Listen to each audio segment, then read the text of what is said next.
I lived in a haunted house for 4 years, and it was hell. I grew up in southern Pennsylvania, not far from Gettysburg. When I was 8, my parents decided to build a house on vacant property surrounded by fields, and it was beautiful. I lived with my parents and my 2 older brothers, who were 15 and 17 at the time. Though I grew up in the area, we only stayed in this house for 4 years. My first night there was not what I expected it to be. I was laying in my bed and just had closed my eyes. Then I heard a voice that sounded like a soft whisper about 6 inches from my face saying, "Help," over and over, just repeating the same word until I fell asleep. I tried my best to forget about it, because I thought there was no way the house could be haunted. It was brand new. About a month goes by and I'm sitting on my bed, doing what I used to love doing most, which was read. I glanced up and looked at my doorway because I saw something out of the corner of my eye. At that moment, I had officially seen a full-body apparition of what appeared to be a soldier from the 1800s, but he didn't see me. He was just walking by my room very slowly. I still remember every detail of his appearance 20 years later. He was covered in blood and looked like he had been shot or stabbed. This lasted for about 5 seconds. Still being creeped out my curiosity for the best of me, and I walked out of my room and searched all over the house, but found nothing unusual. About a week or 2 goes by, and I'm in my bed trying to fall asleep yet again, only to be disturbed before I even had the chance to close my eyes by this voice that was very deep and masculine. I couldn't understand a word it was saying because it was speaking in a different language. It sounded annoyed and angry. It happened every night at the exact same time for 2 weeks before it suddenly stopped. After that, I had a night terror. I'm absolutely terrified of spiders. I had woken up in the middle of the night. I could see what looked like a tarantula crawling on me in bed. I swear it was there. I definitely saw it. I was panicking. My dad came into the room to check on me and found out everything was okay. Before I could fall asleep, I heard what sounded like 2 men laughing right next to my bed. At this point, I was getting used to fucked up shit happening. One summer, I stayed up late every night so I could watch Hannah Montana at midnight. One night, when the clock struck midnight, I heard my back door downstairs open. Then I would hear a woman say my name as if she was calling for me. I'd hear the door shut, followed by footsteps. Then there would be silence. It happened every night for almost 2 months. It never failed. It didn't even bother me at that point. I knew it wasn't my mother because she worked 12-hour night shifts at the hospital almost every night. There were no other females around. But one night, it stopped altogether. I was up at midnight and nobody had called my name. I went to sleep and everything felt peaceful. I woke up to the sound of someone knocking on my bedroom door. I looked at the clock on my cable box. It was 3:01 a.m. I assumed it was one of my brothers and told them to go away, but then the doorknob started turning, but it wouldn't open because the door was locked. I have always slept with my bedroom door open. Always. And I definitely wasn't the one who locked it. The knocking and doorknob rattling went on for what felt like forever, then it stopped. A few minutes later, I hear what sounds like scratching at the door. I think to myself, what TF? Is it my cat? But then the knocking, scratching and turning of the handle started happening at the exact same time. No way in hell my cat could do all 3 at once, let alone the knocking and turning my doorknob.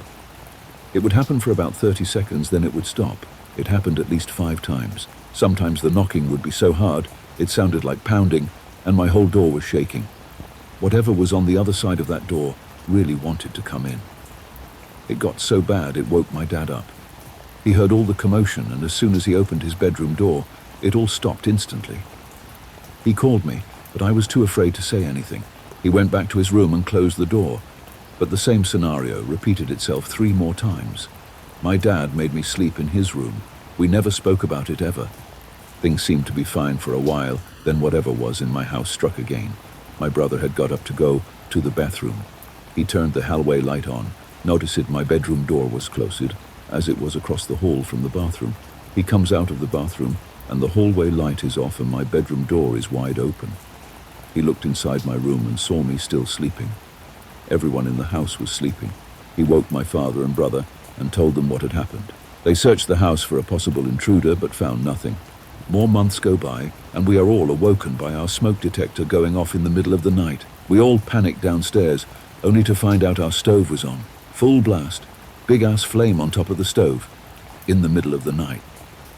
UTF. One day it was just my father and I. My mum was at work as usual, my oldest brother was at work, and my other brother was at baseball practice. I'm downstairs, but I hear what sounded like somebody running upstairs.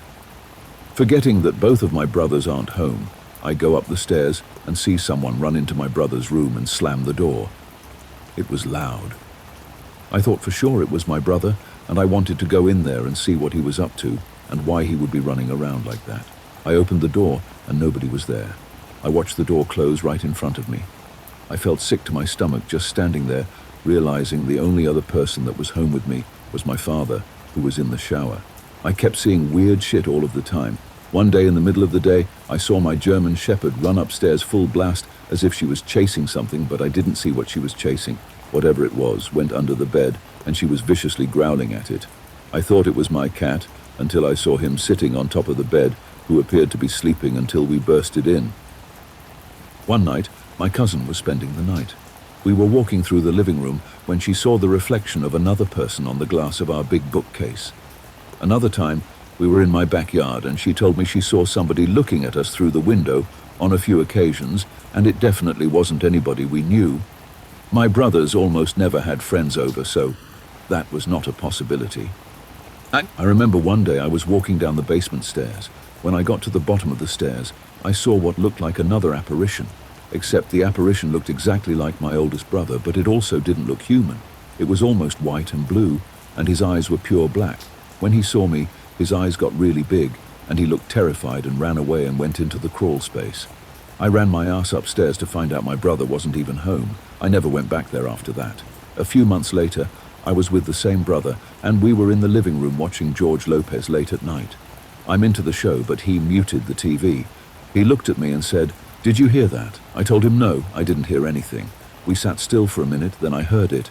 Together, we both heard footsteps coming up the basement stairs. My brother grabbed a baseball bat, and we went to the basement to investigate, but to no avail. The rest of our family was sleeping upstairs. The next night, my mum was up late at night, sitting at the dining room table, doing whatever it was that she was doing.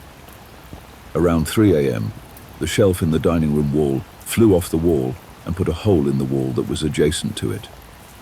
We looked at the nails in the wall that held up the shelf, and they were still perfectly straight. We left home when I was 12. I still experience paranormal things, but not anything that comes close to what we dealt with in that house. I believe there were a lot of spirits there, and I'd love to know about what happened there previously to cause so much activity. We were a regular church-going family, so I'm sure if there were anything demonic there, it just pisses it off even more.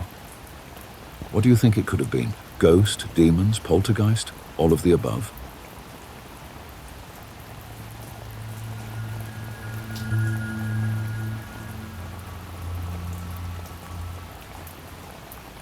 I grew up in a haunted house. A more accurate title for this would probably be that I grew up in a few different haunted houses. Even now, we have an entity in our kitchen who we jokingly call the fridge ghost, as it likes to hang out by the fridge and occasionally open it in the middle of the night. But for this post, I'm going to talk about a house I lived in until middle school. It is located on a street called Cherry, which my friends and I always joked about for obvious reasons. However, nothing about the feeling I had when I lived in that house with my family was anything to joke about. My friends never wanted to spend the night at the house I grew up in. All of them had the same bad feeling staying there. This sinking feeling that formed in the pit of their stomachs before something would happen. And unusual things enviably would, more often than not, happen. Doors would regularly open and close on their own. This was something that I chalked up to the tilt in the foundation, at least at first. But when you hear doors, cabinets, doors leading into the house, essentially any door, slam in the middle of the night, you start to question if it is just regular house noises. The windows would open and shut on their own as well, which is a little harder to pin on a shifting foundation. There were a couple times that the televisions would turn on and off on their own. Sometimes the volume on the television sets would go up and down on its own as well, and there were other times that channels would show up on the television sets that I have never seen except for on those sets. I could probably blame the odd television behavior on magnetism, or the fact that both television sets were quite old. However, the strange things I would see on those off channels through the static are enough to convince me that there might have been something else going on there. I would often hear noises in the vents, like things were crawling around in them. Sometimes it sounded like bodies were being dragged through the ventilation shafts. Sometimes I would hear scratching on the walls, or the windows, or other out-of-the-ordinary sounds like footsteps on the floor. My mum used to tell me that it was little woodland creatures who got into the insides of the walls. But I never saw these animals. The closest I came to seeing anything close to that was one family of skunks we found living under our porch. But after moving them out safely to the woods, we never saw any other animals that could account for making the types of noises I was hearing.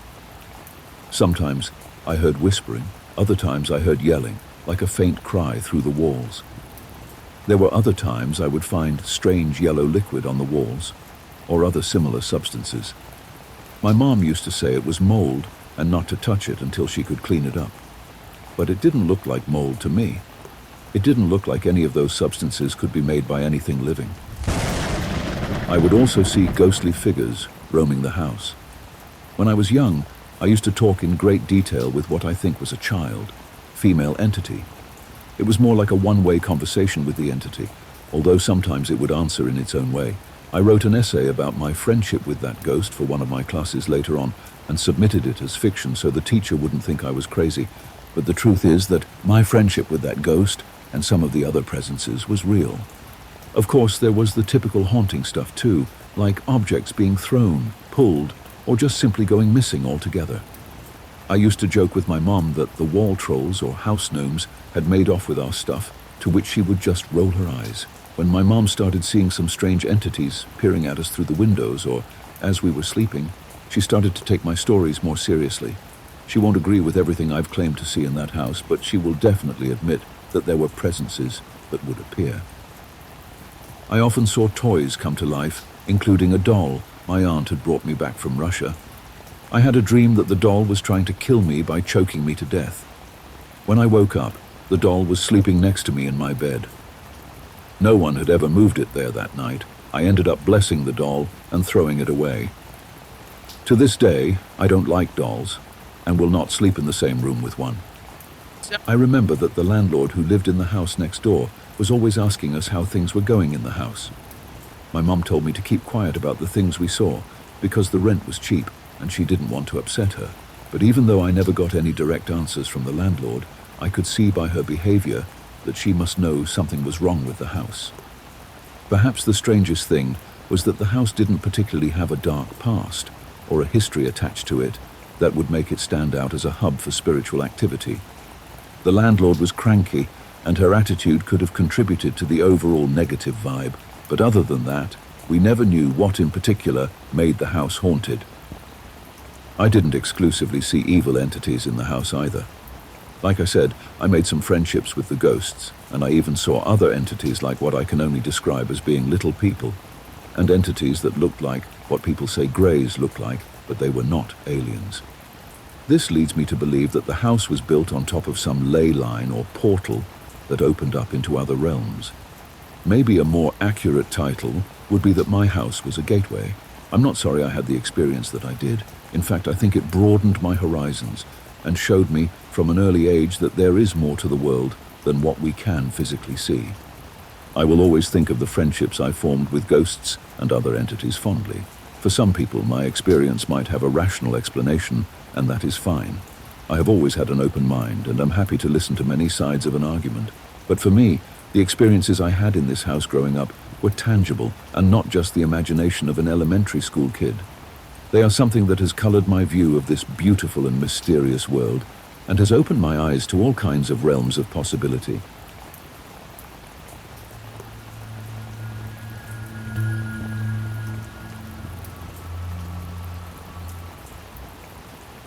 The haunted house on Alexandria. My mother was a single parent with 6 very well-behaved children, 5 girls and 1 boy. My name is Brandy, and I was the youngest and very small for my age.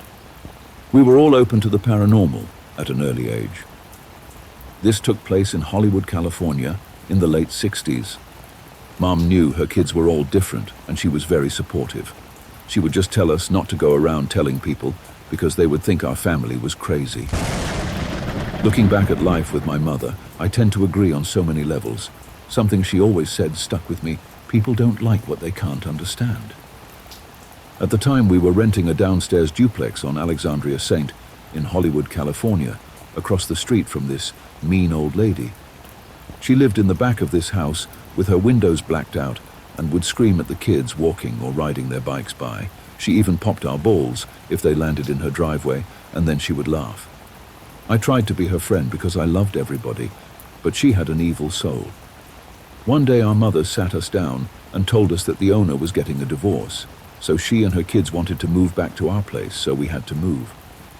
Mom knew that it was going to be difficult financially to come up with the money for the move, but she asked us to have faith in her, so we did. Mom worked 3 jobs and worked mostly day hours, so the only time she could go looking at rentals was at night. All 6 of us would pile into this big yellow wood panel station wagon with a suicide seat in the back, and off we would go. The adventure began into the night. Most of the time, some of the doors to the rentals were unlocked. All of us were armed with flashlights, but we had to be very quiet. The scariest times for me was when the doors were locked, so me being the smallest, my brother would help me into an open window in the dark so I could run to the door and open it for them. Now that I'm writing this, I believe that was breaking and entering. My brother and I were very sensitive, so if there was a house that made any one of us uncomfortable, Mama would scratch it off her list and move on.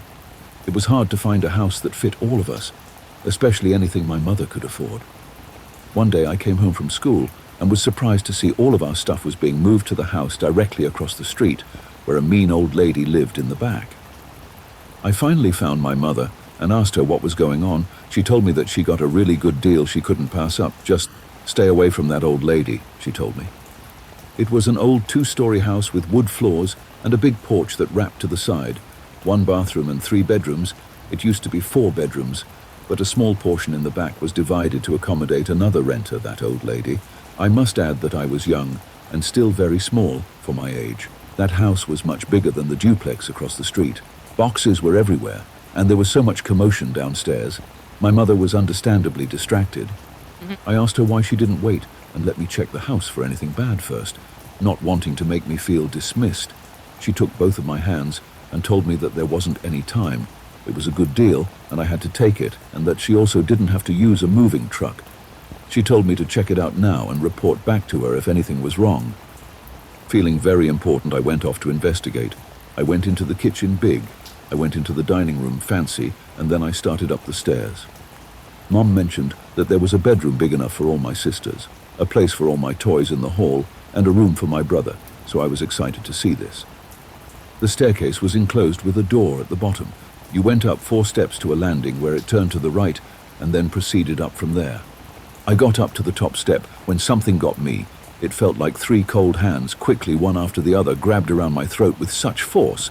I tried to scream, but the grip was getting tighter. I thought my vocal cords were being crushed. They started forcing me backward with my back arched, and I felt like I was going to fall, but they just held me there for what seemed like forever in my mind. My toes teetering on the edge of the top step. I couldn't move. It felt like surges of electricity throughout my body. Then they started guiding me backward down the steps, fearing at any moment I was going to be thrown. I saw little spurts of my own breath coming from my nose as they were guiding me back down the stairs. I could feel only the edge of the steps grazing the tips of my toes while I was trying to grip my foot on each step as I was being forced down the stairs. They led me to the landing and pressed my back against the wall. It felt like 1,000 weights were pressing against my chest, still hardly touching the floor. I was starting to pass out when I heard a voice in my head say to me, "You are strong, you have faith." In my mind, I saw a white, glowing light all around me, and I said the only word that came to my mind, the universal sound of God. They then lessened their grip ever so slightly, but it was enough for me to drop to the floor and run down to my mother. "Please, Mom, please, we can't live here, please." I told her what happened, but she said it was too late. We had no money and nowhere else to go. It wasn't long before everyone in the family had their own experiences. We all hated that house, but we had to endure it until we could afford to move again. My brother liked to tinker, take things apart, and see how they worked, if you will. He took the time to sometimes share that part of his life with me. I'd like to think that's where I got my inventor's mind and my ability to fix almost anything. He set up a workshop downstairs in the basement, I sometimes found some of my electronic toys being dissected so he could see how the mechanics worked. Then he would put them all back together on that workbench. One day I was looking for one of my toys, and I suspected I knew right where to look. But I was too scared to go down into the brick-walled basement alone, so I took my trusted cat Frischka. He will protect me, I thought. I started down the stairs with my cat in my arms. I got almost to the bottom step when the lights went out and the door to the house slammed shut. Scared to death, I fell for the railing and started to run back up when I saw something. The house was on 3-foot stilts from the ground, so normally you could see the moonlight from under the house through the vents to the outside. Something moving was blocking the light out and quickly coming towards me.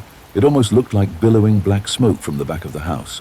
Just then my loving cat Frischka hissed and clawed me for the very first time to get away. He jumped from my arms and escaped through one of the grates on the other side. I ran up the stairs as fast as I could. With my heart pounding out of my chest, I grabbed the door handle and jiggled it back and forth, thinking it was stuck.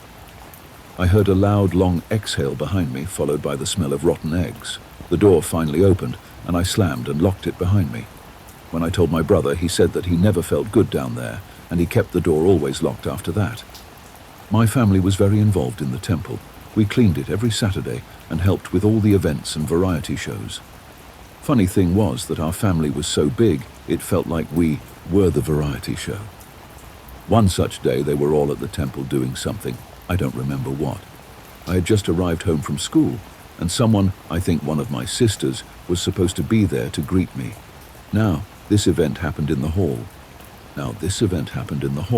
As you walk through the dining room into the hall, if you turn right and on the left is the boarded-up wall to the tenant's dwelling behind us, that evil old lady. Just thinking about her now gives me chills. And next to her room was our main bathroom. If you turn left in the hall, you see my mom's room that she and I shared together. Next to her room was the door to the upstairs, and in the middle was the door to the basement. Well, no one was home, and I wasn't going to stay in that house alone, so I walked into the hall and sat on the phone bench. For those of you who don't know what that is, it looks like it's a wooden end table with a padded seat on it so you can talk on a corded phone. Anyway, earlier I saw my friend's dad's car parked across the street, so I knew my friend was home. I figured I would call him and hang out there and just wait for someone to come home. As I am sitting there, I hear crackling coming from upstairs. It must have been one of my siblings, I thought, so I went to the bottom of the stairs and leaned in on one foot. "Who's up there?" The crackling stopped.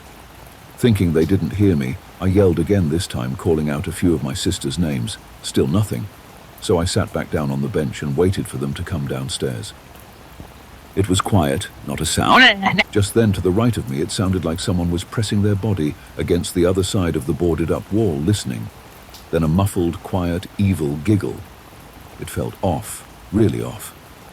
The crackling noise started back up again, now coming from the top of the stairs, followed by an ear-piercing ringing inside my head.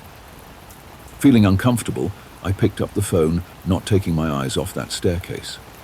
I dialed my friend's number, and before I could even say hello, I could see it as it turned the corner of the staircase on the landing. It was huge. It didn't have a human form.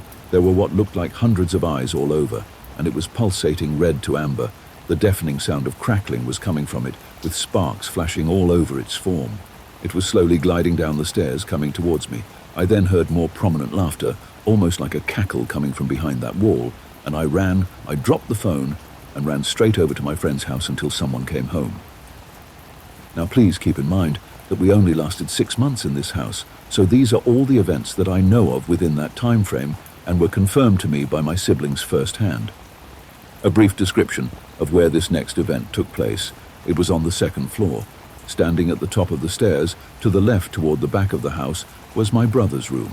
Inside the door to the right was a short wall at the foot of his bed. Alongside his bed was a window with some curtains. All of the head of our beds in our houses always face east. Then a desk next to his bed, then an open space at the back corner near the closet. On the right of the stairs were all of my sister's rooms. It was long and large and set up as follows. Closet to the far right, then lined from right to left, 4 single mattresses on the floor next to each other with all heads to the east, then a window. My family were all avid readers. Well, that's pretty much all you could do back then. Late one night, about 2 a.m., My sisters were all lying on their beds reading when my brother burst open the door, white as a ghost, grabbing his neck, gasping for air, frantically telling them all to go downstairs. He briefly shared his experience, then ran out of the room. At that point, he ran downstairs to wake our mother. I witnessed this because I shared a room with her. Actually, one of the beds upstairs was supposed to be mine, but I always complain about seeing a man hanging from a rope over the staircase landing. Plus, I had too many other experiences up there myself. The door swung open, slamming against the wall. He was standing there in a white t-shirt and PJ pants. There was no color in his face, and his neck looked like it was on fire. He said that he was just falling asleep when he felt a negative presence. Something caught his eye in the back corner of the room. It was the full-body apparition of an old man, and there was hate emanating from him. He started to sit up, but the man flew at him from across the room. He tried to describe it as quick. Like 1 second he was there, and the next he was on top of him so fast, the curtains and everything else in the room was affected like a big burst of wind. He grabbed his neck with both hands, gripping tight, and was choking the life out of him. He said he was nose to nose with this thing, and to this day can't shake the evil image of his face. My sister and I both remember him saying at that time that the man in a guttural voice said, "I want your body." My mother put a cold rag on his neck and comforted him. We all remember dark bruises in the shape of 2 hands that stayed on his neck and chest for over a week, and he never slept upstairs again. Through the years, he never wanted to talk about this until I told him I was writing our story. Now that night, all my sisters brought down their bedding except one, my sister Rachel. She was headstrong and stubborn. She was the cut the crap, it's all in your head type of person, until it happened to her. My eldest sister Linda tried warning her that on numerous occasions she saw something dark lurking in the closet, and that one night she woke up to something pressing down on her while she was sleeping, but that didn't deter her. To her, we were all dramatic and crazy. I guess Rachel thought that it was kind of cool because she got that big room all to herself. Well, one day she was upstairs taking a nap. She never slept without the fan. The fan was located all the way across the room in front of that closet. The fan was round in the shape of a fat can. It was about 17 inches tall and 14 inches wide, with slats going around it about 2 inches apart with big metal blades. My sister always slept with her arm extended out from under her pillow. She said that she was sound asleep, and all of a sudden, she woke to her finger being sliced by the metal blades of the fan, and she was in extreme pain. She pulled her hand out of the fan and ran downstairs to our mother. I remember there was a lot of blood. My mother then wrapped her hand with gauze and papaya to eliminate scarring, and we all went up to investigate. The fan was still there, but it was unplugged. We couldn't understand how it even got over to her. We had shag carpet, so it couldn't have vibrated. Plus, it would have had to travel over some articles of clothing that would have stopped it about 5 feet away from the bed, and the plug was across the room where she said it was plugged into, and the cord wasn't long enough to reach her bed. You know, after having that happen to you, and the fact that your entire family is now sleeping together downstairs in the living room, and the fact that she saw the fan that cut her was unplugged, wouldn't that make you say uncle and join them downstairs in the living room? Nope, not her. She slept there for about a month until she was forced to believe us. By this time, she had made the room her own. She took 2 of the mattresses and put them on top of each other and put them both long ways under the window.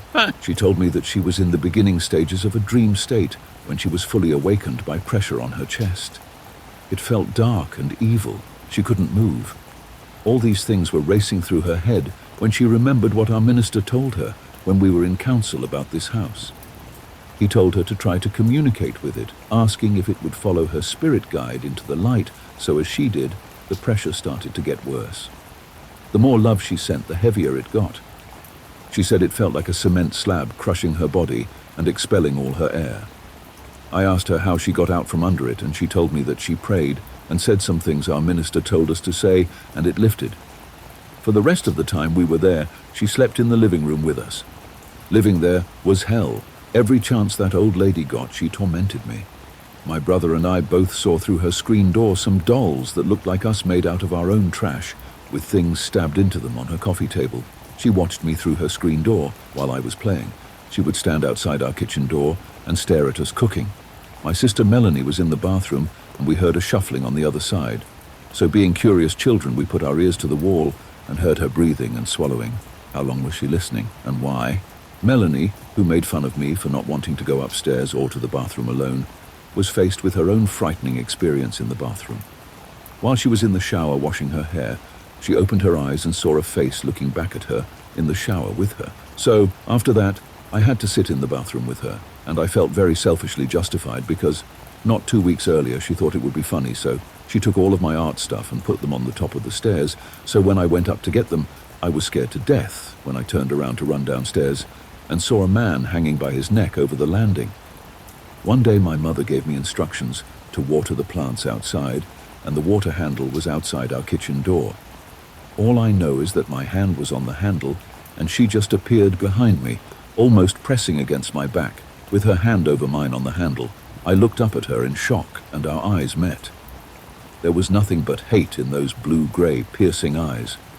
She screamed in my face, "No water," as she dug her long nails into my little hand, and her breath smelled of old cheese.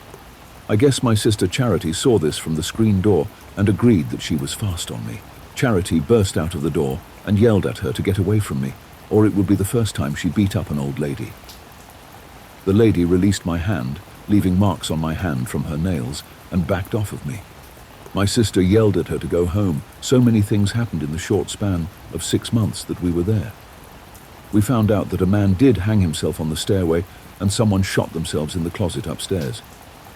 As for the old lady in the back, she was a very bad alcoholic who practiced the dark arts, and my brother and I think voodoo. She blacked out all of her windows to keep the energy pleasing, she told the neighbor. No one paid her any mind. All her food and alcohol were delivered by the store, and she never had any visitors. Everyone thought she was just a crazy old lady. But we knew there was much more to her story. I often wondered who she was before this and what made her that way. What happened to her was so terrible it made her want to torment others, and even worse, innocent children. Was the evil man in my brother's room connected to her in some way? I guess I will never know. Our minister told us that the house could never be truly cleansed until she was gone. Thank you for dropping by the archives and listening to our ghastly stories. Don't forget to like, comment, and lastly subscribe. Until next time, archivists, I bid you all good night.